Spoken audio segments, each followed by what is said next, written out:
नौदल ही भारतामध्ये राजांची ही पद्धत राहिलेली नव्हती.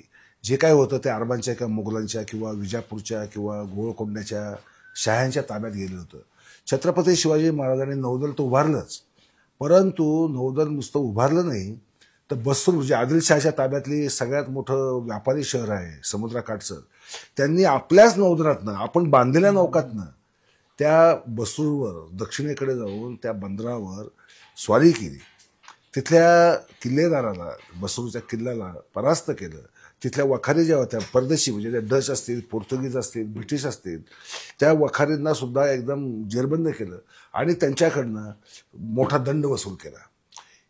ही एक भारताच्या नौदलाच्या इतिहासाच्या दृष्टीने फार रोमांचक आणि एक साहसी घटना की ज्या स्वतः शिवाजी महाराज नौदलात बसून, म्हणजे त्यावेळेस स्वाभाविक आहे की समुद्रातून जायचंय, समुद्रातून जाऊन तोफा डागायच्या आहेत. अशा वेळेस त्यावेळेची जहाजं म्हणजे आजच्यासारखी नव्हती ती, आणि महाराजांच्या नौदलामध्ये जी जहाजं होती ती तुलनेने म्हणजे ब्रिटिशांच्या किंवा डचांच्या किंवा पोर्तुगीजच्या तुलनेने तशी कमजोर होती. पण अशा नौदलातनं जाऊन महाराजांनी स्वारी करणं आणि स्वतः त्यात सहभागी होणं ही अक्षरशः चित्त थरारक गोष्ट आहे. मला कल्पना करताना असं होतं की महाराज ढोल काठीजवळ उभे आहेत आणि दर्याकडे पाहून म्हणतायत की बघ मी तुझ्यावर राज्य करणार आहे.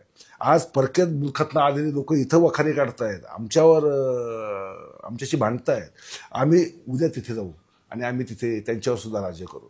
ही हिंमत शिवाजी महाराजांनी जागी करण्याचा हा मोलाचा प्रसंग आहे की नौदल नुकतंच स्थापन झालेलं, अनुभवी फारसे लोक नाहीत बरोबर, अशा स्थितीत स्वतः त्या नौदलाबरोबर बस जाऊन ही स्वारी करणं ही खरोखरच म्हणजे चित्तथरारक घटना. ही फारशा लोकांना माहीत नसते, परंतु प्रत्येक शिवप्रेमीने महाराजांची नौदल स्वारी हे समजून घेतली पाहिजे.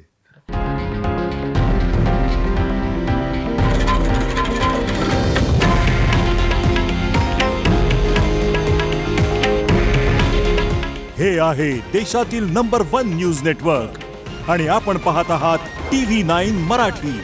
काळजी तुमची, हित महाराष्ट्राचं.